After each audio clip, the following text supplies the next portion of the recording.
ನಮಸ್ಕಾರ ಸ್ನೇಹಿತರೆ, welcome back to my YouTube channel. ಎಲ್ಲರೂ ಹೇಗಿದ್ದೀರಾ? ಎಲ್ಲರೂ ಚೆನ್ನಾಗಿದ್ದೀರಾ ಅಂತ ಭಾವಿಸ್ತಾ ಇವತ್ತಿನ ಬ್ಲಾಗ್ನ ಶುರು ಮಾಡ್ತಾ ಇದ್ದೀನಿ. ಸೊ ಇವತ್ತಿನ ಬ್ಲಾಗಲ್ಲಿ ಒಂದಷ್ಟು ಮೀಶೋ ಐಟಮ್ಸ್ನ ತೋರಿಸ್ತಾ ಇದ್ದೀನಿ. ಹಬ್ಬಕ್ಕೆ ಬೇಕಾಗಿರೋಂಥ ಐಟಮ್ಸು. ಸೊ ಯಾವ್ಯಾವ ಬರುತ್ತೆ ಅವೆಲ್ಲ ಹಾಗೆ ಡೈಲಿ ಬ್ಲಾಗಲ್ಲಿ ತೋರಿಸ್ತಾ ಹೋಗ್ತೀನಿ. ಸೊ ನಿಮ್ಗೆ ಯಾರಿಗಾದ್ರೂ ಹಬ್ಬಕ್ಕೆ ಯೂಸ್ ಆಗ್ಬೋದು ಅನ್ನೋ ಕಾರಣಕ್ಕೆ ತೋರಿಸ್ತಾ ಇದ್ದೀನಿ. ಹಾಗೆ ನೋಡ್ಕೊಂಬಂದ್ಬಿಡಿ. ಸೊ ಮೊದಲನೇ ಪ್ರಾಡಕ್ಟ್ ಬಂದು ಈ ಥರ ವರಮಹಾಲಕ್ಷ್ಮಿ ಹಬ್ಬಕ್ಕೆ ಸ್ಕ್ರೀನ್ ಮೇಲೆ ಕೊಡ್ತಾ ಇರ್ತೀನಿ ನೋಡಿ. ನಾವೇನೇ ರಿಯಲ್ ಹೂಗಳನ್ನ ತಂದು ಹಾಕೋದ್ಕಿಂತ ಸೊ ನಮಗೆ ಕ್ಲಾಸ್ನಲ್ಲಿ ಹೇಳ್ಕೊಟ್ಟಿದ್ದೇನು ಅಂತಂದರೆ ಈ ಥರ ಫ್ಲವರ್ಗಳನ್ನ ಒಂದು ರೌಂಡ್ ಹಾಕಿ ಆಮೇಲೆ ನೀವು ಯಾವುದೇ ಹೂವನ್ನ ಮುಡಿಸ್ಬೋದು ಅಂತ ಹೇಳಿದರು. ಸೊ ಇದನ್ನು ನಾನು ಇವಾಗ ಬೆಂಗಳೂರಿಗೆಲ್ಲ ಹೋಗಿ ನಾನು ಚಿಕ್ಕಪೇಟೆನೆಲ್ಲ ಸರ್ಚ್ ಮಾಡಿಕೊಂಡು ತರೋಕ್ಕಾಗಲ್ಲ. ಸೊ ನನಗಿದು ಎಷ್ಟು ಫ್ರೆಶ್ ಆಗಿದೆ ಅಂದರೆ ನಿಮ್ಗೆ ನೋಡಿದ್ರೆ ಕನಕಾಂಬರ ಅಂತ ಅನ್ನಿಸ್ತಿದೆ ಅಲ್ವಾ. ತುಂಬ ಚೆನ್ನಾಗಿದೆ. ಇದು ರೇಟ್ನ ನಾನು ಸ್ಕ್ರೀನ್ ಮೇಲೆ ಮೆನ್ಷನ್ ಮಾಡ್ತಾ ಇರ್ತೀನಿ ನೋಡಿ. ತುಂಬ ಚೆನ್ನಾಗಿದೆ. ಸೊ ಇದು 3 ಪೀಸ್ ಏನೋ ಬಂದಿದೆ, 3 ಸೆಟ್ಟು ಸಿಕ್ಕಿದೆ. ಸೊ ಒಂದು ಬಾಕ್ಸಲ್ಲಿ ಇದನ್ನು ಆರಾಮಾಗಿ ನೀವು ಹಬ್ಬಕ್ಕೆ ಉಪಯೋಗಿಸ್ಕೊಬೋದು. ತುಂಬ ಫ್ರೆಶ್ ಆಗಿದೆ ಇದು ಹೂವಂತೂ. ಹೀಗೆ ಆರಾಮಾಗಿ ನೀವು ಸ್ಟೋರ್ ಮಾಡಿ ಇಟ್ಕೊಂಡ್ರೆ ಬಾಕ್ಸಲ್ಲಿ ಆರಾಮಾಗಿ ಅಮ್ಮನವ್ರಿಗೆ ಹಿಂದೆಗಡೆ ಹಿಂಗೆ ಹಾಕ್ಲಿಕ್ಕೆ ಅಂತ ಬಳಸ್ತೀವಲ್ಲ ಅದು ಇದು. ಸೊ ಚೆನ್ನಾಗಿದೆ. ಕ್ವಾಲಿಟಿನೂ ಕೂಡ ತುಂಬ ಚೆನ್ನಾಗಿದೆ. ನಮಗಂತೂ ಇವಾಗ ಏನೇನು ಐಟಮ್ಸ್ ಬೇಕು ಎಲ್ಲವೂ ಕೂಡ ಮೀಶೋನಲ್ಲಿ ಧಾರಾಳವಾಗಿ ಸಿಗ್ತಾ ಇದೆ. ನೀವು ಆರಾಮಾಗಿ ತೊಗೋಬೋದು. ಸೊ ಎಲ್ಲೋ ಹೋಗಿ ಹುಡುಕೊಂಡು ತರಬೇಕು ಅನ್ನೋದೇನಿಲ್ಲ. ಸೊ ಇನ್ನೊಂದು ಈಗ ಪ್ರಾಡಕ್ಟ್ನ ಓಪನ್ ಮಾಡ್ತಾ ಇದ್ದೀನಿ. ಸೊ ಎಲ್ಲ ಕಡೆ ನೋಡಿದ್ದೀರಾ, ನಾನು ಕೂಡ ಅದರದ್ದೊಂದು ಬ್ಲಾಗ್ ಮಾಡಿದ್ದೆ. ಸೊ ಕಿಚನ್ ಟವಲ್ ವೈಟ್ ಕಲರ್ದು ಬ್ಯಾಂಬೋ ಟವಲ್ ಅಂತ ಸಿಗ್ತಾಯಿತ್ತು ನೋಡಿ. ಸೊ ಅದು ಯಾಕೋ ನನಗೆ ಅಷ್ಟೊಂದು ಇಷ್ಟ ಆಗಲಿಲ್ಲ. ಯಾಕೆ ಅಂತಂದರೆ ವೈಟ್ ಕಲರು ಕೇಳಿ ಮೊದಲೇ ವೈಟ್ ಕಲರು. ಸೊ ಇದು ಅದು ಸ್ವಲ್ಪ ವಾಶ್ ಮಾಡ್ತಿದ್ದಂಗೆ ಎಲ್ಲ ಒಂಥರ ಕಲರ್ ಚೇಂಜ್ ಆಗುತ್ತೆ, ಒಂಥರ ನೋಡೋಕ್ಕೆ ಒಂಥರ ಬೇಜಾರು ಅನ್ನಿಸ್ತಿರುತ್ತೆ. ವೈಟ್ ಕಲರ್ ಗಲೀಜಾದರೆ ಹಾಗೆ ಅಲ್ವಾ. ಸೊ ಹಾಗಾಗಿ ನನಗೆ ಅದು ಯಾಕೋ ಚೆನ್ನಾಗಿ ಅನ್ನಿಸ್ಲಿಲ್ಲ. ಇದು ನನಗೆ ಮೀಶೋನಲ್ಲಿ ಸಿಕ್ತು. ಸೊ ಇದು ಟವಲ್ ಹೇಗಿದೆ ಅಂತ ನಾನು ಕೂಡ ನೋಡಿಲ್ಲ, ಓಪನ್ ಮಾಡ್ತಾ ಇದ್ದೀನಿ. ತುಂಬ ಚೆನ್ನಾಗಿದೆ. ನಿಮಗಿದು ಕಿಚನ್ನಲ್ಲಿ ಎಲ್ಲದಕ್ಕೂ ಉಪಯೋಗಿಸ್ಕೋಬೋದು. ಬಟ್ ಕಲರು ಏನು ಕೊಳೆ ಆದರೂ ಕಾಣಲ್ಲ. ತುಂಬ ಚೆನ್ನಾಗಿದೆ ಕ್ವಾಲಿಟಿ ನೋಡಿ. ಸೊ ಇದ್ರ ಶಾರ್ಟ್ ವಿಡಿಯೋನೂ ಮಾಡಬೇಕು ನಾನು, ಹಂಗಾಗಿ ಜಾಸ್ತಿ ಓಪನ್ ಮಾಡ್ತಾಯಿಲ್ಲ. ನೀವು fridge, dining table, kitchen, stove ಏನು ಬೇಕಾದ್ರೂ ಕ್ಲೀನ್ ಮಾಡ್ಕೋಬೋದು. ಅಷ್ಟು ಚೆನ್ನಾಗಿದೆ ಇದು. ಕ್ಲಾತು ಸಿಕ್ಕಾಬಡೆ ಚೆನ್ನಾಗಿದೆ ನೋಡಿ. ಆ ವೈಟ್ ಕಲರ್ ತೊಗೊಳೋದಕ್ಕಿಂತ ಇದು ಬೆಸ್ಟು. ಇದು ಚೆನ್ನಾಗಿದೆ ಇದು. ಸೊ ನಿಮಗೂ ಏನಾದರೂ ಬೇಕಾದರೆ ತೊಗೊಳ್ಳಿ. ಮೆಟೀರಿಯಲ್ ಅಂತೂ ತುಂಬಾ ಚೆನ್ನಾಗಿದೆ. ಸೊ ನಾನು ಯೂಸ್ ಆಗೋವಂಥದ್ದನ್ನೇ ಜಾಸ್ತಿ ಹುಡುಕಿ ತೊಗೋತೀನಿ. ದೇವ್ರ ಫೋಟೋಗಳು ಒರ್ಸೋಕ್ಕೆ, ಪೂಜಾ ರೂಮ್ ಕ್ಲೀನ್ ಮಾಡೋಕ್ಕೆ, ಗ್ಲಾಸ್ ಕ್ಲೀನ್ ಮಾಡೋಕ್ಕೆ, ರೈಲಿಂಗ್ಸ್ ಕ್ಲೀನ್ ಮಾಡೋಕ್ಕೆ, ಕಿಚನ್ ಕ್ಲೀನ್ ಮಾಡೋಕ್ಕೆ, ನೀವು ಏನಾದರೂ ಕ್ಲೀನ್ ಮಾಡ್ಕೋಬೋದು. ಇದು ಐಟಮ್ಸು ತುಂಬಾ ಚೆನ್ನಾಗಿದೆ, ವರ್ತು. ಸೊ ಇದ್ರೂ ಕೂಡ ರೇಟ್ನ ಮೆನ್ಷನ್ ಮಾಡಿರ್ತೀನಿ. ಜೊತೆಗೆ ಲಿಂಕ್ ಕೂಡ ನಾನು ಡಿಸ್ಕ್ರಿಪ್ಷನಲ್ಲಿ ಶೇರ್ ಮಾಡ್ತಾ ಇರ್ತೀನಿ. ಯಾರಿಗೆಲ್ಲ ಉಪಯೋಗ ಆಗುತ್ತೆ ಬೈ ಮಾಡ್ಕೊಳ್ಳಿ, ಆಯಿತಾ. ನೆಕ್ಸ್ಟ್ ಆಮೇಲೆ ಮೊನ್ನೆ ಒಂದೆರಡು ಬ್ರಾಸ್ಲೆಟ್ನ ಬುಕ್ ಮಾಡಿದೆ. ಎಷ್ಟು ಚೆನ್ನಾಗಿದೆ ಅಂದರೆ ಪ್ಯಾಕಿಂಗ್ ತುಂಬ ನೀಟಾಗಿ ತುಂಬ ಚೆನ್ನಾಗಿ ಕೊಟ್ಟಿದ್ದಾರೆ. ಸೊ ಎಷ್ಟು ಚೆನ್ನಾಗಿದೆ ಇದು ಅಂತಂದರೆ, ಮೊನ್ನೆ ನಾನು ಫ್ರೆಂಡ್ಸ್ ಜೊತೆ ಹೋದಾಗ ಹಾಕ್ಕೊಂಡು ಹೋಗಿದ್ದೆ. ಸೊ ಎಲ್ಲರೂ ನಂಬ್ತಾನೇ ಇಲ್ಲ. ಚಿನ್ನದಲ್ಲ ಇದು, ಆರ್ಟಿಫಿಷಿಯಲ್ ತೊಗೊಂಡಿರೋದು. ನಾನು ಮೀಶೋನಲ್ಲಿ ನೋಡೋಣ ಅಂತ ತೊಗೊಂಡೆ. ತುಂಬ ಚೆನ್ನಾಗಿದೆ ಅಂತ ಹೇಳ್ತಾ ಇದ್ದೀನಿ. ಯಾರೂ ನಂಬ್ತಾ ಇಲ್ಲ ನೀವು ಚಿನ್ನದ ತೊಗೊಂಡಿದ್ದೀರಾ, ಮಾಡಿಸ್ಕೊಂಡಿದ್ದೀರಾ, ಸುಳ್ಳು ಹೇಳ್ತಾ ಇದ್ದೀರಾ ಅಂತ. ನೋಡ್ತಾ ಇದ್ದೀರಲ್ಲ, ಬಳೆ ನೋಡಬೇಡಿ, ಇದನ್ನು ಮಾತ್ರ ಅಬ್ಸರ್ವ್ ಮಾಡಿ. ಎಷ್ಟು ಚೆನ್ನಾಗಿದೆ ಅಂತಂದರೆ ಹತ್ತಿರದಿಂದ ತೋರಿಸ್ತೀನಿ. ನೋಡ್ತಾ ಇದ್ದೀರಾ ಎಷ್ಟು ಚೆನ್ನಾಗಿದೆ ಅಂತಂದರೆ, ಇದನ್ನು ನೋಡಿ ನಿಜವಾಗ್ಲೂ ನಾನು ಚಿನ್ನದೇ ಮಾಡಿಸ್ಕೋಬೇಕು ಅಂತ ಅನ್ನಿಸ್ತು. ಅಷ್ಟು ಚೆನ್ನಾಗಿದೆ ಈ ಡಿಸೈನ್ ಬಂದು. ಸಿಕ್ಕಾಪಟ್ಟೆ ಚೆನ್ನಾಗಿದೆ. ಸೊ ನೋಡಿ, ಇದು ನಿಮಗೆಲ್ಲ 200 ರುಪೀಸ್ಗೆಲ್ಲ ಸಿಕ್ಬಿಡುತ್ತೆ. 200 ಒಳಗಡೆ ಸಿಗುತ್ತೆ ಕೆಲವೊಂದು. ಸೊ ನಾನು ಇದರಲ್ಲಿ 2 ತರಿಸಿದ್ದೀನಿ. ಸೊ ಒಂದು ಬಂದು ಈ ಕರಿಮಣಿದು ತರಿಸಿದ್ದೀನಿ. ಇವಾಗೆಲ್ಲ ಕರಿಮಣಿದು ಕೂಡ ತುಂಬ ಟ್ರೆಂಡು ನೋಡಿ. ಕರಿಮಣಿದು ಕೂಡ ಒಂದು ತರಿಸಿದ್ದೀನಿ. ಸೇಮ್ ಡಿಟ್ಟೋ ನೀವು ಗೋಲ್ಡ್ ಹೇಗಿರುತ್ತೋ ಹಾಗೆ ಇದೆ ಎರಡೂ ಕೂಡ. ನೋಡಿ ಹೇಗೆ ಕಾಣಿಸುತ್ತೆ. ನೀವು ಆರಾಮಾಗಿ ಕುರ್ತೀಸ್ಗೆ, ಸ್ಯಾರಿಗೆ, ಜೀನ್ಸ್ಗೆ ಎಲ್ಲದಕ್ಕೂ ಕೂಡ ವೇರ್ ಮಾಡ್ಬೋದು. ಸೊ ನೋಡಿ, ಇದನ್ನು ಹಾಕಿ ತೋರಿಸ್ತೀನಿ. ಎರಡೂ ತುಂಬ ಚೆನ್ನಾಗಿದೆ. ಎರಡೂ ಒಂದೊಂದು ಡಿಫ್ರೆಂಟ್ ಲುಕ್ಕನ್ನು ಕೊಡುತ್ತೆ. ಸಿಕ್ಕಾಬಡೆ ಚೆನ್ನಾಗಿದೆ. ಸೊ ಇದ್ರದ್ದು ನಿಮ್ಗೆ ಏನಾದರೂ ಲಿಂಕ್ ಬೇಕು ಅಂತಂದರೆ ಖಂಡಿತ ಹಾಕಿರ್ತೀನಿ. ಸೊ ಆರಾಮಾಗಿ ಬೈ ಮಾಡಿ, ಯಾಕೆಂದರೆ ಇದಂತೂ ಮಿಸ್ಸೇ ಮಾಡ್ಕೊಬೇಡಿ. ಇದಂತೂ ತುಂಬ ಚೆನ್ನಾಗಿದೆ ಸ್ನೇಹಿತರೆ. ನೋಡಿ ಗೋಲ್ಡ್ ಫಿನಿಶೇ ಕೊಟ್ಟಿದ್ದಾರೆ, ಸಿಕ್ಕಾಪಟ್ಟೆ ಚೆನ್ನಾಗಿದೆ. ಆರಾಮಾಗಿ ಎಲ್ಲದಕ್ಕೂ ನೀವು ಕುರ್ತೀಸ್ಗೆ, ಜೀನ್ಸ್ಗೆ ಎಲ್ಲದಕ್ಕೂ ವೇರ್ ಮಾಡ್ಬೋದು. ತುಂಬ ಚೆನ್ನಾಗಿ ಕಾಣಿಸುತ್ತೆ. ಇದೆರಡು ತರಿಸ್ಕೊಂಡೆ. ಸೊ ಎರಡು ಕೂಡ ಒಂದೇ ಬಾಕ್ಸಲ್ಲಿ ಬಂದಿತ್ತು. ಇದು ನಿಮಗೆ ಲೈಟಲ್ಲಿ ಹೇಗೆ ಕಾಣಿಸ್ತಿದೆಯಾ ಗೊತ್ತಿಲ್ಲ. ಸೊ ಈ ಎರಡರದ್ದು ಲಿಂಕ್ ಕೊಟ್ಟಿರ್ತೀನಿ. ಯಾರಿಗಾದ್ರು ಇಷ್ಟ ಆಯಿತು ಅಂತಂದರೆ ಬೈ ಮಾಡ್ಕೊಳ್ಳಿ ಆಯಿತಾ. ಇನ್ನೂ ಒಂದಷ್ಟು ಐಟಮ್ಸ್ ಬರೋದಿದೆ. ನೆಕ್ಸ್ಟು ಏನು ತರಿಸ್ತೀನಿ ಅಂದರೆ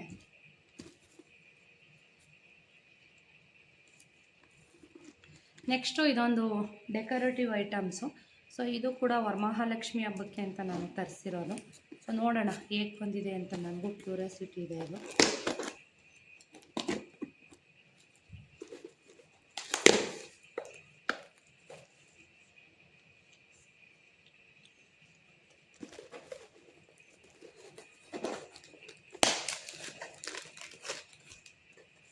ಇದು ಈ ಸಲ ಡೆಕೋರೇಷನ್ಗೆ ಅಂತ ತರಿಸಿದ್ದೀನಿ. ವರಮಹಾಲಕ್ಷ್ಮಿ ಹಬ್ಬಕ್ಕೆ ಅಷ್ಟಲಕ್ಷ್ಮಿಯರ ಒಂದು ಸ್ಟ್ಯಾಚು ಥರ ಪ್ಲೇವುಡ್ಡಲ್ಲಿ ಏನು ಬರುತ್ತೆ ಅದನ್ನು ತರಿಸಿದ್ದೀನಿ. ತುಂಬ ಚೆನ್ನಾಗಿದೆ ಅಂತ ಅನ್ನಿಸ್ತಿದೆ. ಓಪನ್ ಮಾಡೋಣ ಇವಾಗ. ಎಸ್, ಇದು ತುಂಬ ಚೆನ್ನಾಗಿದೆ. ಸೊ ಇದ್ರ ಮೇಲೆ ನಿಮಗೆ ದೀಪಾಲಂಕಾರ ಎಲ್ಲ ಮಾಡಲಿಕ್ಕೆ ಸಿಕ್ಕಾಪಟ್ಟೆ ಚೆನ್ನಾಗಿದೆ. ಸೊ ನೋಡೋಣ ಯಾವ ಥರ ಜೋಡಿಸೋದಿದು ಅಂತ. ಈ ಥರ ಒಂದು ಎಕ್ಸ್ಟ್ರಾ ಪ್ಲೇಟ್ ಕೊಟ್ಟಿದ್ದಾರೆ. ಇದಕ್ಕೆ ರಂಗೋಲಿ ಪ್ಲೇಟ್ ಇದು. ಈ ಥರ ಅಷ್ಟಲಕ್ಷ್ಮಿಯರ ಒಂದು ಏನಂತಾರೆ ಇದು, ದೀಪ ಜೋಡಿಸ್ಲಿಕ್ಕೆ ಡೆಕೋರೇಷನಿಗೆ ತುಂಬ ಚೆನ್ನಾಗಿದೆ ಲಕ್ಷ್ಮಿ ಇಟ್ಟಾಗ. ಸೊ ಇನ್ನೊಂದೆರಡು ತೋರಿಸ್ತೀನಿ ನೋಡಿ. ನೋಡಿ, ಇದು ಆ್ಯಕ್ಚುಲಿ ಸಂತಾನ ಲಕ್ಷ್ಮಿ ಚೆನ್ನಾಗಿದೆ. ನಾನು ಹೇಗೆ ಬರುತ್ತೋ ಏನು ಅಂತ ಅಂದ್ಕೊಂಡಿದ್ದೆ. ವರ್ಕ್ ಚೆನ್ನಾಗಿದೆ. ಸೊ ಈ ಥರದ್ದೆಲ್ಲ ನಾನು ಹುಡುಕ್ತಾ ಇದ್ದೆ ಎಲ್ಲಿ ಸಿಗ್ಬೋದು ಅಂತ. ನಾವಿವಾಗ ಹೊರಗಡೆ ಹೋಗಿ ಎಲ್ಲ ಹುಡುಕುವಂಥ ಸಿಚುವೇಷನಲ್ಲಿಲ್ಲ. ಮೀಶೋನಲ್ಲೇ ಎಲ್ಲಾದರೂ ಸಿಗಬೇಕಾದ್ರೆ ಯಾಕೆ ಆರಾಮಾಗಿ ತೊಗೋಬಾರ್ದಲ್ವ. ನೋಡಿ,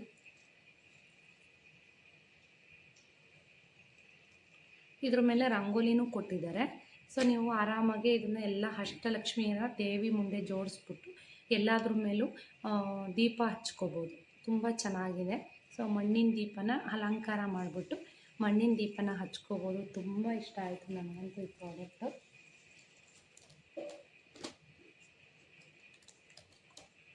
ನೋಡಿ, ಈ ಥರ 8 ಲಕ್ಷ್ಮಿಯರನ್ನ ಕೊಟ್ಟಿದ್ದಾರೆ.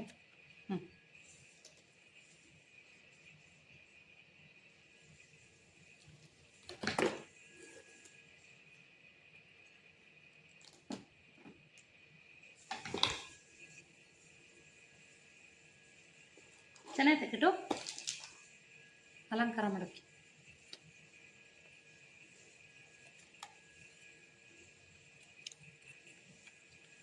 ನೋಡಿ, ಇದೆಲ್ಲ ಇಟ್ಟಿದ್ದೀನಿ ನೋಡಿ. ಏನಾದರೂ ಲಿಂಕ್ ಬೇಕು ಅಂತಂದರೆ ಕಮೆಂಟ್ ಮಾಡಿ. ಇದ್ರ ಲಿಂಕ್ನ ನಾನು ಡಿಸ್ಕ್ರಿಪ್ಷನಲ್ಲಿ ಶೇರ್ ಮಾಡಿರ್ತೀನಿ. ಸೊ ನೀವು ಕೂಡ ಹಬ್ಬಕ್ಕೆ ಈ ಥರದ್ದೆಲ್ಲ ಡೆಕೋರೇಟಿವ್ ಐಟಮ್ನ ಪರ್ಚೇಸ್ ಮಾಡಿ ಅಲಂಕಾರ ಮಾಡಿ ಖುಷಿ ಪಡ್ಬೋದು. ತುಂಬಾ ಚೆನ್ನಾಗಿದೆ. ಸೊ ಕ್ವಾಲಿಟಿ ಅಂತೂ ಮಾತಾಡೋಂಗಿಲ್ಲ. ಒಂಥರ ಡಿಫ್ರೆಂಟಾಗಿದೆ ಇದೆಲ್ಲವೂ ಕೂಡ.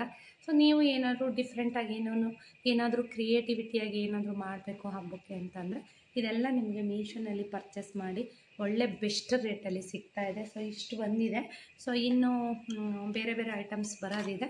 ಸೊ ನನ್ನ ಚಾನಲ್ನ ಫಾಲೋ ಮಾಡ್ತಾ ಇದ್ದರೆ ಖಂಡಿತ ನಾನು ಈ ಥರದ್ದೆಲ್ಲ ನಾನು ನಿಮಗೆ ಶೇರ್ ಮಾಡ್ತೀನಿ ಸ್ನೇಹಿತರೆ.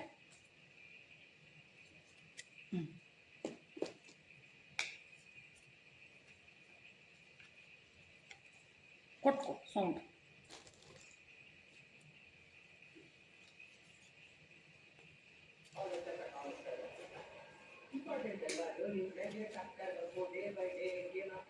ಸೂಜಮ್ಮ, ಗುಡ್ ಮಾರ್ನಿಂಗ್. ಹಾಲು ಕೊಟ್ರಾ? ರೋಹಿತಣ್ಣ ನೋಡು, ಎಲ್ಲ ಗಾಡಿ ಎಲ್ಲ ತೊಳೆದೆಲ್ಲ ಹೆಂಗೆ ಗಲೀಜು ಮಾಡೋನಿಲ್ಲೆಲ್ಲ ಉರ್ಸ್ಬೇಕು ಸಾಯಂಕಾಲ. ಗುಡ್ ಮಾರ್ನಿಂಗ್ ಎಲ್ರಿಗೂ. ಹೂ ಬಿಡಿಸ್ಕೊಳ್ಳೋಣ ಅಂತ ಬಂದೆ. ಸೊ ನಂದು ಪೀರಿಯಡ್ ಇದೆ, ನಾನು ಮಾಡೋ ಹಂಗಿಲ್ಲ. ಇಲ್ಲಿ ನೋಡಿ, ಇಲ್ಲಿ ಪಾರಿಜಾತದ ಹೂ ಕತೆ ನೋಡಿ, ನನಗಂತೂ ನೋಡೋಕ್ಕಾಗ್ತಾಯಿಲ್ಲ. ಎಷ್ಟೊಂದು ಸುರಿದೋಗ್ಬಿಟ್ಟದ ಹೂವು ನೋಡಿ.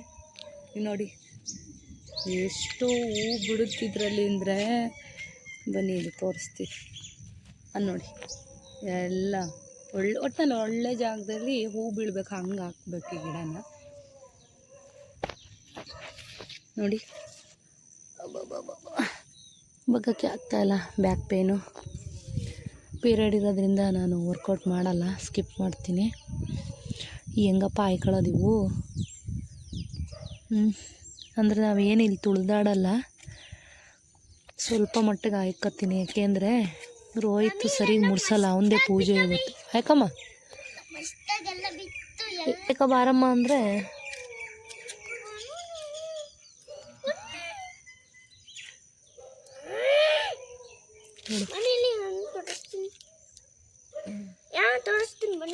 ಓ ಬತ್ತೀನಿ ರಮ್ಮ. ಹೂವು ಆಯ್ಕಣ ಸ್ವಲ್ಪ. ಹೂಗಳನ್ನ ಬಿಡ್ಸಕ್ಕೆ ಬಂದಾಗ ಸುಜಿತ್ ಸ್ವಲ್ಪ ಆಟ ಆಡೋಕೆ ಹೊರಗೆ ಬರ್ತಾನಷ್ಟೇ. ಸೊ ಈ ಗಿಡದಲ್ಲಂತೂ ತುಂಬ ಹೂಗಳು ಬಿಡುತ್ತೆ. ಸೊ ಎಲ್ಲ ಹೂಗಳನ್ನೆಲ್ಲ ಬಿಡಿಸ್ಕೊಂಡು ಇವತ್ತಿನ ಬ್ಲಾಗ್ ಚಿಕ್ಕ ಬ್ಲಾಗ್ ಆಗಿರುತ್ತೆ ಸ್ನೇಹಿತರೆ. ತುಂಬ ನನಗೆ ನೆನ್ನೆ ಮೊನ್ನೆ ಫುಲ್ಲು ಬಿಸಿ ಆಗಿಬಿಟ್ಟೆ, ನಾನು ವೀಡಿಯೋ ತಗೊಳ್ಳೋಕ್ಕೂ ಆಗಲಿಲ್ಲ. ಸ್ವಲ್ಪ ನಾನು ಪಾರ್ಲರ್ ಕಡೆನೂ ಹೋಗಿದ್ದೆ, ಹಂಗಾಗಿ ಅಲ್ಲೇ ಸ್ವಲ್ಪ ನಂಗೆ ಟೈಮ್ ಆಗೋಗ್ಬಿಡ್ತು. ಸೊ ಮಧ್ಯದಲ್ಲಿ ಪೀರಿಯಡ್ ಬಂದಿರೋದ್ರಿಂದ ಅದನ್ನು ಕೂಡ ನನಗೊಂದು ಸ್ವಲ್ಪ ರೆಸ್ಟ್ ಬೇಕಾಗಿತ್ತು, ಹಾಗಾಗಿ ನಾನು ವೀಡಿಯೋಸ್ನ ತೊಗೊಳಕ್ಕಾಗಲಿಲ್ಲ, ಸಾರಿ. ಸೊ ಇದೊಂದು ಚಿಕ್ಕದು ವೀಡಿಯೋ ಹಾಕಿದ್ದೀನಿ, ಹಾಗೆ ನೋಡ್ಕೊಂಡು ಬನ್ನಿ, ಹಾಗೆ ಸಪೋರ್ಟ್ ಮಾಡಿ. ಸೊ ಹೂಗಳಂತೂ ನೋಡ್ತಾ ಇದ್ರೆ ಈ ಗಿಡದಲ್ಲೂ ಅಷ್ಟೇ ಇತ್ತೀಚಿಗಂತೂ ವಿಪರೀತ ಹೂ ಬಿಡ್ತಾ ಇದೆ. ಸೊ ಹೇಳ್ಬೇಕಂದ್ರೆ ಈ ಗಿಡ ದೊಡ್ಡದೇ ಆಗ್ತಾಯಿಲ್ಲ, ಚಿಕ್ಕದಾಗೇ ಇದೆ ಗಿಡ, ಆದರೂ ಸಖತ್ ಹೂಗಳು ಬಿಡ್ತಾ ಇದೆ. ಇನ್ನು ಇದೆಲ್ಲ ಇಲ್ಲಿಟ್ಟಿರೋದ್ರಿಂದ ಇನ್ನೂ ಬಿಸಿಲು ಚೆನ್ನಾಗಿ ಬೀಳ್ತಾ ಇದೆ. ಇದರಲ್ಲೂ ಕೂಡ ಎಲ್ಲದಕ್ಕೂ ಹೂಗಳು ಬಿಡ್ತಾ ಇದೆ. ಇನ್ನು ಶೋ ಪ್ಲ್ಯಾಂಟ್ಸ್ ಇತ್ತು, ಅದನ್ನು ಕೂಡ ಅಲ್ಲಿ ಗೇಟ್ ಪಕ್ಕದಲ್ಲೇ ಇಟ್ಟಿದ್ದೀವಿ. ಇನ್ನು ನೋಡಿ, ಇದು ಯೆಲ್ಲೋ ಕಲರು, ಅಂದರೆ ತುಂಬ ಏನು ಒಂದು ಸುತ್ತಿಂದಲ್ಲ, ಇದು ಜಾಸ್ತಿ ಸುತ್ತಿದೆ. ಇದಕ್ಕೆಲ್ಲ ಸ್ವಲ್ಪ ಏನು ಈರುಳ್ಳಿನ ಸ್ವಲ್ಪ ಜಜ್ಜಿಬಿಟ್ಟು ಒಂದು ಅರ್ಧ kg ಅಷ್ಟು ಅಥವಾ ಮಿಕ್ಸಿಗೆ ಹಾಕಿದ್ರೂ ಆಗುತ್ತೆ. ದಪ್ಪಗೆ ರುಬ್ಬಿಟ್ಟು ಅದನ್ನು 1 ಡೇ ಫುಲ್ಲು ನೀರಲ್ಲಿ ನೆನೆಸಿ ಫಿಲ್ಟ್ರು ಮಾಡಿಕೊಂಡು ಒಂದು ಸ್ಪ್ರೇ ಬಾಟ್ಲಲ್ಲಿ ಹಾಕಿ ಎಲ್ಲದಕ್ಕೂ ಸ್ಪ್ರೇ ಮಾಡಿದ್ರೆ ಗಿಡಗಳು ಗ್ರೋತ್ ಚೆನ್ನಾಗಾಗುತ್ತೆ ಮತ್ತು ಮಗ್ಗುಗಳು ಚೆನ್ನಾಗಾಗುತ್ತೆ. ಸೊ ನನಗದು ಗೊತ್ತು ಐಡಿಯಾಸು, ಬಟ್ ಮಾಡಲಿಕ್ಕೆ ನನಗೆ ಟೈಮ್ ಆಗ್ತಿಲ್ಲ. ಸೊ ನಿಮ್ಮ ಗಾರ್ಡನಲ್ಲಿ ಇರೋಂಥ ಗಿಡಗಳು ಕೂಡ ತುಂಬ ಚೆನ್ನಾಗಿ ಹೂ ಬಿಡಬೇಕು ಅಂದರೆ ಈ ಥರ ಸ್ಪ್ರೇ ಮಾಡಿ, ಜೊತೆಗೆ ಕಿಚನ್ ವೇಸ್ಟ್ನ ಟೀ ಮಾಡಿದ್ದು, ಟೀ ಪುಡಿ, ಈ ಥರದ್ದೆಲ್ಲ ವೇಸ್ಟ್ ಮಾಡಬೇಡಿ. ಅವೆಲ್ಲನೂ ಕೂಡ ನೀವು ಇದರಲ್ಲಿ ಹಾಕೋದ್ರಿಂದ ಗಿಡಗಳು ಚೆನ್ನಾಗಿ ಬರುತ್ತೆ. ಮೇಯ್ನಾಗಿ ನೀರು ಚೆನ್ನಾಗಿ ಬಿಡಬೇಕು. ಇನ್ನು ನೋಡಿ, ಇದರಲ್ಲಿ ನೋಡೋಣ ಅಂತ ಹೇಳ್ಬಿಟ್ಟು ಹೂವು ಎಲ್ಲ ಹೇಗೂ ಬಿಟ್ಟು ಮರ್ತೋಗಿದೆ ಅಂತ ಎಲ್ಲ ಮುರಿದಾಕಿದೆ. ನೋಡಿದ್ರೆ ಅದು ಮತ್ತೆ ಚಿಗುರು ಬಂದು ಮತ್ತೆ ಹೂ ಬಿಡ್ತಾ ಇದೆ. ಎಷ್ಟೊಂದು ಹೂ ಬಿಡ್ತಾ ಇದೆ ಅಂತಂದರೆ, ಇನ್ನು ಈ ಮನೆ ಬಾಗಿಲಲ್ಲಿ ಪಾರಿಜಾತದ ಪರಿಮಳ, ಈ ಕಡೆ ದುಂಡು ಮಲ್ಲಿಗೆ ಪರಿಮಳ ಘಮಘಮ ಅಂತ ಬರ್ತಾ ಇದೆ. ಚಾನಲ್ ಎಲ್ಲರೂ ಹೇಗಿದ್ದೀರಾ? ಎಲ್ಲರೂ ಚೆನ್ನಾಗಿದ್ದೀರಾ ಅಂತ ಭಾವಿಸ್ತಾ ಇವತ್ತಿನ ಬ್ಲಾಗ್ನ ಶುರು ಮಾಡ್ತಾ ಇದ್ದೀನಿ. ಸೊ ಇವತ್ತಿನ ಬ್ಲಾಗ್ನ ಶುರು ಮಾಡೋಕ್ಕಿಂತ ಮುಂಚೆ ಯಾರೆಲ್ಲ ಹೊಸದಾಗಿ ಚಾನಲ್ನ ನೋಡ್ತಾ ಇದ್ದೀರಾ, ದಯವಿಟ್ಟು ಚಾನಲ್ಗೆ ಸಬ್ಸ್ಕ್ರೈಬ್ ಮಾಡಿ. ವಿಡಿಯೋಸ್ ಇಷ್ಟ ಆದರೆ ಲೈಕ್ ಮಾಡೋದನ್ನು ಮರಿಬೇಡಿ. ಫ್ರೆಂಡ್ಸ್ ಆ್ಯಂಡ್ ಫ್ಯಾಮಿಲಿ ಜೊತೆ ಶೇರ್ ಮಾಡಿ ಸ್ನೇಹಿತರೆ. ಇವತ್ತಿನ ಬ್ಲಾಗ್ ಬಂದು ಇವತ್ತು ಮಂಡೇ. ಯಾಕೆ ಡಲ್ಲಾಗಿದ್ದೀನಿ ಅಂತ ಅನ್ಕೋತಾ ಇದ್ದೀರಾ? ರೋಹಿತನೇ ಇವತ್ತೆಲ್ಲ ಪೂಜೆ ಎಲ್ಲ ಮುಗಿಸ್ತಾ, ನಾನು ಪೂಜೆ ಮಾಡೋಂಗಿಲ್ಲ 2 ಡೇಸ್, ಹಾಗಾಗಿ ರೋಹಿತನೇ ಪೂಜೆ ಮಾಡಪ್ಪ ಅಂತ ಹೇಳಿದೆ. ಪೂಜೆ ಎಲ್ಲ ಮುಗಿಸಿದ್ದಾಯಿತು. ನಾನು ಇವಾಗ ಪಾರ್ಲರ್ಗೆ ಹೋಗಬೇಕು. ಸೊ ಹೋಗೋ ಸಿಚುವೇಶನಲ್ಲೇ ಇಲ್ಲ, ಬಟ್ ಏನು ಅಂತಂದರೆ ಅಮ್ಮರ ಮನೇಲಿ ಹಬ್ಬ ಇದೆ, ಹಾಗಾಗಿ ಹೋಗಲೇಬೇಕು. ಸೊ ಐಬ್ರೋಸ್ ಎಲ್ಲ ಬೆಳೆದ್ಬಿಟ್ಟಿದೆ, ಹೋಗೋಣ ಅಂತ ಅಂದ್ಕೊಂಡೆ. ಯಾಕೋ ಫುಲ್ಲು ಫೇಸ್ ಡಲ್ ಅನ್ನಿಸ್ತಾ ಇದೆ. ಸ್ವಲ್ಪ ಗೊತ್ತಲ್ಲ, ಹೆಣ್ಮಕ್ಳಿಗೆ ಸೊಂಟ ನೋವು ಇದೆಲ್ಲ ಇದ್ದೇ ಇದೆ. ಸೊ ನನಗಂತೂ ರೆಸ್ಟ್ ಮಾಡೋಕ್ಕೆ ಟೈಮ್ ಸಿಗೋಲ್ಲ. ಹೊರಟೆ ಇವಾಗ. ರಾಧಂಗೆ ಫೋನ್ ಮಾಡಿದೆ, ಮೇಡಮ್ ಒಂದು 1/4 ಗಂಟೆ ಬಿಟ್ಕೊಂಡು ಬರ್ರಿ ಅಂತ ಅಂದರು. ಸರಿ ಹೋಗೋಣ, 1/4 ಗಂಟೆ ಬಿಟ್ಕೊಂಡು ಹೋಗೋಣ. ಅಷ್ಟರಲ್ಲಿ ಮಜ್ಜಿಗೆ ಸಾಂಬಾರು ಮಾಡಿದ್ದೀನಿ, ರೈಸ್ ಮಾಡಿಟ್ಟು ಹೋಗ್ಬಿಡೋಣ, ಬರೋದು ಲೇಟ್ ಆದ್ರೂ ನಡೆಯುತ್ತೆ, ಊಟ ಮಾಡ್ಕೋತಾರೆ ಅಂತ ಹೇಳ್ಬಿಟ್ಟು ಮಜ್ಜಿಗೆ ಸಾಂಬಾರು ಮಾಡಿದ್ದೀನಿ. ಬಟ್ಟೆ ವಾಶ್ಗೆ ಹಾಕಿದ್ದೀನಿ, ಮನೆಯೆಲ್ಲ ಕ್ಲೀನ್ ಆಯಿತು, ಪೂಜೆ ಆಯಿತು. ಸೊ ಕಣ್ಣೆಲ್ಲ ಯಾಕೋ ಉರಿತಾ ಇದೆ. ನನಗೆ ಪೀರಿಯಡ್ ಬಂದುಬಿಟ್ರೆ ಹಿಂಗೆ ಫುಲ್ಲು ಒಂಥರ 2 ಡೇಸ್ ಹಿಂಗೆ ಡಲ್ ಆಗಿಬಿಡ್ತೀನಿ. ಸೊ ಹೇರ್ ಕಟ್ ಕೂಡ ಮಾಡಿಸ್ಬೇಕು ಅಂದ್ಕೊಂಡಿದ್ದೀನಿ. ನೆನ್ನೆ ಮೆಹಂದಿ ಹಾಕಿ ಮತ್ತೆ ಸಂಜೆ ಆಯಿಲ್ ಅಪ್ಲೈ ಮಾಡಿ ಈಗ ಮತ್ತೆ ತಲೆ ಸ್ನಾನ ಮಾಡ್ಕೊಂಡು ಹೋಗ್ತಾ ಇದ್ದೀನಿ. ಇನ್ನೂ ಸಿಕ್ಕೆಲ್ಲ ಏನೂ ಹೊಡೆದಿಲ್ಲ. ಒಂದು ಲಾಂಗ್ ಯೂನ ಏನು ಮಾಡಿಸೋಣ ಅಂತ ಯೋಚನೆ ಮಾಡ್ತಾಯಿದ್ದೀನಿ. ಅದನ್ನು ಕೇಳ್ತೀನಿ, ಹೆಂಗಿಸ್ಬಿಟ್ಟು ಏನು ತೆಗಿಸ್ಬೇಕು, ಏನು ಸಜೆಸ್ಟ್ ಮಾಡ್ತಾರೆ ನೋಡಿಬಿಟ್ಟು. ಸಾಮಾನ್ಯ ಅವರು ನನಗೆ ಯಾವ ಕಟ್ಟು ಮಾಡಲ್ಲ, ಲೆವೆಲ್ ಕಟ್ಟೇ ಮಾಡೋದು. ಸೊ ನಿಮ್ಮ ಕೂದಲುದ್ದನೇ ಇರಲಿ, ಚೆನ್ನಾಗಿ ಕಾಣಲ್ಲ ನಿಮಗೆ ಶಾರ್ಟ್ ಮಾಡಿದ್ರೆ ಅಂತಾರೆ. ಸೊ ನೋಡೋಣ, ಬೇರೆ ಏನಾದರೂ ಮಾಡ್ಸೋಣ ಅಂತ ಅಂದ್ಕೊಂಡಿದ್ದೀನಿ. ಆದರೆ ಒಂದು ಕ್ಲೀನಪ್ ಮಾಡಿಸೋಣ ಅಂತ ಅಂದ್ಕೊಂಡಿದ್ದೀನಿ. ನೋಡೋಣ ಏನೆಲ್ಲ ಆಗುತ್ತೆ. ಸೊ ಬನ್ನಿ ಹೋಗೋಣ. ಇವತ್ತಿನ ಬ್ಲಾಗಲ್ಲಿ ಫುಲ್ಲು ಸೆಲೂನ್ದೇ ಬ್ಲಾಗ್ ಇರುತ್ತೆ. ತುಂಬ ದಿನದಲ್ಲೇ ಹೇಳಿದ್ದೆ ರಾಧಾ ಅವ್ರಿಗೆ, ನಂಗೆ ತುಂಬ ಅಡ್ಜಸ್ಟ್ ಆಗಿಬಿಟ್ಟಿದೆ. ಅವರು ಐಬ್ರೋಸ್ ಇದು ಎಲ್ಲ ಚೆನ್ನಾಗಿ ಮಾಡ್ತಾರೆ. ಸೊ ಹಂಗಾಗಿ ಅಲ್ಲೇ ಒಂದು ಪೆಡಿಕ್ಯೂರ್ ಮಾಡಿಸ್ಬೇಕು ಅಂತ ಇದ್ದೀನಿ. ಬಟ್ ರಾಧನ ಹತ್ರ ಇಲ್ಲ, ಸಂಗೀತನ ಹತ್ರ ಹೋಗೋಣ ಅಂತಿದ್ದೀನಿ ಪೆಡಿಕ್ಯೂರ್ಗೆ. ನೋಡೋಣ, ಟೈಮ್ ಆದರೆ ಇವತ್ತು, ಇಲ್ಲ ಅಂದರೆ ನಾಳೆ ಹೋಗೋಣ ಅಂತ ಅಂದ್ಕೊಂಡಿದ್ದೀನಿ. ಕೆಲವೊಂದು ಬಟ್ಟೆಗಳು ಆರ್ಡ್ರ್ ಮಾಡಬೇಕು, ಒಂದು ಬ್ಲೌಸ್ ಇಸ್ಕೊಬರ್ಬೇಕು. ಸ್ಟಿಚಿಂಗ್ ಒಂದಾಗಿದೆ, ಇನ್ನೊಂದು ಸ್ಟಿಚ್ ಮಾಡ್ತಾಯಿದ್ದೀನಿ ಅಂತ ಅಂದರು. ಸೊ ಅದನ್ನು ಇಸ್ಕೊಂಬರ್ಬೇಕು. ನೋಡೋಣ ಏನೇನಾಗುತ್ತೆ ಇವತ್ತಿನ ದಿನ. ಬ್ಲೌಸ್ ಎಲ್ಲ ರೆಡಿಯಾಗಿದೆ. ಒಂದು ವರ್ಕದ್ದು ಕೊಟ್ಟಿದ್ದೆ. ಸೊ ವರ್ಕು ಸ್ವಲ್ಪ ಮಿಸ್ಟೇಕ್ ಮಾಡಿದ್ದಾರೆ ಮೇಡಮ್ ಅಂತ ಆರ್ ವಿ ಅವ್ರು ಇವಾಗ ತಾನೇ ಜಸ್ಟ್ ಫೋನ್ ಮಾಡಿದರು. ಸೊ ಸ್ವಲ್ಪ ಅಡ್ಜಸ್ಟ್ ಮಾಡಿಕೊಂಡು ಹೊಲೀರಿ ಸರ್ ಅಂತ ಹೇಳಿದ್ದೀನಿ. ನೋಡೋಣ ಏನೇನಾಗುತ್ತೆ, ಬನ್ನಿ ಹೋಗೋಣ. ಕಾಲೆಲ್ಲ ಹೊಡೆದ್ಬಿಟ್ಟಿದೆ, ಯಾಕೋ ಕೇರ್ ಮಾಡಿಲ್ಲ ಇತ್ತೀಚೆಗಂತೂ. ಕೆಲಸ ಅಂದ್ಕೊಂಡು ಸ್ವಲ್ಪ ಜಾಸ್ತಿನೇ ಹೊಡೆದಿದೆ ಕಾಲು. ನಾನೇನು ಪೆಡಿಕ್ಯೂರೆಲ್ಲ ಜಾಸ್ತಿ ಮಾಡಿಸಲ್ಲ, ಮನೇಲೇ ಮಾಡ್ಕೋತೀನಿ. ಸೊ ಇವಾಗ ಟೈಮ್ ಇಲ್ಲ ಮಾಡ್ಕೊಳ್ಳೋಕ್ಕೆ.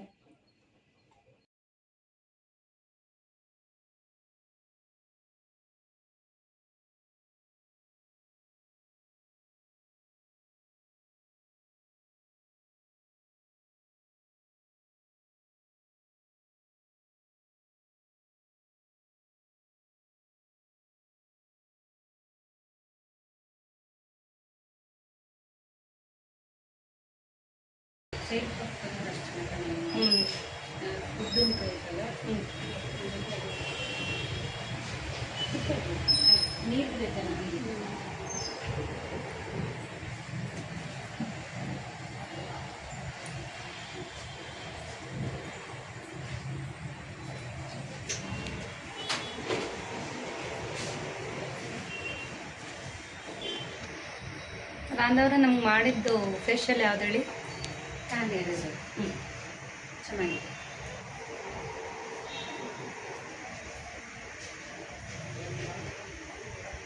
12 ಗಂಟೆಗೆ ಹೋದವಳು 1-2ವರೆಗೆ ಇಲ್ಲಿ ಟೈಮ್ ಮುಗೀತು. ಆಮೇಲೆ ಸಂಗೀತ ಅವ್ರ ಪಾರ್ಲರಲ್ಲಿ ಒಂದು ಹಾಫ್ ಆನ್ ಅವರ್ ಆಯಿತು. ಆಮೇಲೆ ಸುಜಿತ್ಗೆ ಸ್ಲಿಪ್ಪರ್ ತೊಗೊಂಡು, ಆಮೇಲೆ ಬಟ್ಟೆ ತೊಗೊಂಡು ಎಲ್ಲ ಟೈಮೇ ಆಗೋಯಿತು. ಒಂದು 5 ಗಂಟೆ ಆಯಿತು. ಸೊ ನನಗಂತೂ ತುಂಬ ಚೆನ್ನಾಗಿ ಎಲ್ಲ ಸರ್ವಿಸ್ನೂ ಕೊಟ್ಟರು. ಸೊ ನಿಮ್ಗೆ ಯಾರಿಗಾದರೂ ಫೇಶಿಯಲ್ಲು, ಏರ್ ಕಟ್ಟು, ವ್ಯಾಕ್ಸಿನು, ಐಬ್ರೋಸು, ಮೇಕಪ್ಪು ಏನೇ ಬೇಕು ಅಂದರೂ ಕೂಡ ನೀವು ಆರಾಮಾಗಿ ರಾಧಾ ಅವ್ರನ್ನ ಕಾಂಟ್ಯಾಕ್ಟ್ ಮಾಡ್ಬೋದು. ಸೊ ರೆಗ್ಯುಲರ್ ವೀವರ್ಸ್ ಆದರೆ ಗೊತ್ತಿರುತ್ತೆ, ನಾನು ಮೊದಲಿಂದನೂ ರಾಧಾ ಅವ್ರ ಹತ್ರನೇ ಏನೇ ಆದರೂ ಕೂಡ ಬರೋದು. ಸೊ ತುಂಬ ಚೆನ್ನಾಗಿ ಮಾಡಿಕೊಡ್ತಾರೆ. ಆಮೇಲೆ ರೀಸನಬಲ್ ರೇಟಲ್ಲಿ ಮಾಡಿಕೊಡ್ತಾರೆ. ಆಮೇಲೆ ತುಂಬ ಭಯವಾಗಿ ಮಾಡ್ತಾರೆ, ಏನೇ ಆದ್ರೂ ಹೆಂಗೆ ಬೇಕು ಹಂಗೆ ಮಾಡಲ್ಲ ಅಡ್ಡಾದಿಡ್ಡಿ. ಸೊ ನಿಮ್ಗೆ ಯಾರಿಗಾದ್ರೂ ಬೇಕು ಅಂದರೆ ಕಾಂಟ್ಯಾಕ್ಟ್ ಮಾಡಿ. ಇನ್ನು ಈ ಸೆಲೂನ್ ಬಂದು ಸಂಗೀತ ಅವ್ರ ಪಾರ್ಲರ್ದು, ನಿಮ್ಗೆ ಗೊತ್ತೇ ಇದೆ. ಲಾಸ್ಟ್ ಟೈಮ್ ಅವ್ರದ್ದೊಂದು ಪ್ರಮೋಷನ್ ಮಾಡಿಕೊಟ್ಟಿದ್ದೆ. ಸೊ ಅವ್ರ ಹತ್ರ ಒಂದು ಪೆಡಿಕ್ಯೂರ್ ಮಾಡಿಸ್ಕೊಂಡು, ಸೊ ಅವ್ರ ಹತ್ರನೂ ಕೂಡ ಎಲ್ಲ ಸರ್ವಿಸು ಇದೆ. ಐಬ್ರೋಸು ಇದು ಎಲ್ಲ ನಾನು, ಯಾಕೆಂದರೆ ರಾಧನ ಹತ್ರ ಮೊದಲಿಂದನೂ ಅಭ್ಯಾಸ, ನಾನು ಹೇಳಿದ್ದೀನಿ. ಸೊ ಮುಂದೆ ನೋಡಿ ಹೇಳ್ತೀನಿ. ಹಾಗಾಗಿ ನಾನು ಫೇಶಿಯಲೆಲ್ಲ ಸ್ವಲ್ಪ ರಾಧಾ ಅವ್ರ ಹತ್ರನೇ ಹೋಗಿದ್ದು. ಹಲೋ ಸ್ನೇಹಿತರೆ, ನಮಸ್ತೆ, ವೆಲ್ಕಮ್ ಬ್ಯಾಕ್. ಬೆಳಗ್ಗೆ ಹೋದೋಳು 5 ಗಂಟೆಗೆ ಮನೆಗೆ ಬಂದಿದ್ದೀನಿ. ನಮ್ಮವರು ಬೈತಾಯಿದ್ರು, ಊಟ ಮಾಡಿಲ್ಲ ಏನಿಲ್ಲ, ಮತ್ತು ಗ್ಯಾಸ್ಟ್ರಿಕ್ ಅಂತ ಶುರು ಮಾಡ್ಕೊಂತೀಯ, ಮತ್ತೆ ಗ್ಯಾಸ್ಟ್ರಿಕ್ ಅಂತ ಶುರು ಮಾಡ್ತೀಯ, ಹಂಗೆ ಹಿಂಗೆ ಅಂತ ಕಯ್ಯ ಅಂತಿದ್ರು. ಸೊ ಬೆಳಗ್ಗೆ ಹೋಗಿ ಟೈಮ್ ಆಗೋಯ್ತು. ದೋಸೆ ತಿನ್ಕೊಂಡು ಹೋಗಿದ್ದೆ, ಒಂದು ಲೇಟ್ ಆಗುತ್ತೆ ಅಂತಲೇ. ಏನೇನು ಮಾಡಿಸ್ದೆ ಅಂತಂದರೆ, ರಾಧಾ ಅವರು ಏರ್ ಕಟ್ ಮಾಡೋಕ್ಕೇ ಹಿಂದೆ ಮುಂದೆ ನೋಡ್ತಾರೆ. ನನಗಂತೂ ಏರ್ ಕಟ್ಟೇ ಮಾಡಲ್ಲ ಅವ್ರು. ಯಾಕೆಂದ್ರೆ ಕೂದಲು ನಿಮಗೆ ಶಾರ್ಟ್ ಮಾಡಿಸ್ಬಿಡಿ ಮೇಡಮ್, ನಿಮ್ಗೆ ಚೆನ್ನಾಗಿ ಕಾಣಲ್ಲ, ಶಾರ್ಟ್ರಿ ಒಂಚೂರು ಅಂತ ಭಾಳ ಫೋರ್ಸ್ ಮಾಡಿ ಚೂರೇ ಕಟ್ ಮಾಡಲ್ಲ ಬೇಡ ಅನ್ನಂಗೆ ಕಟ್ ಮಾಡಿದ್ದಾರೆ.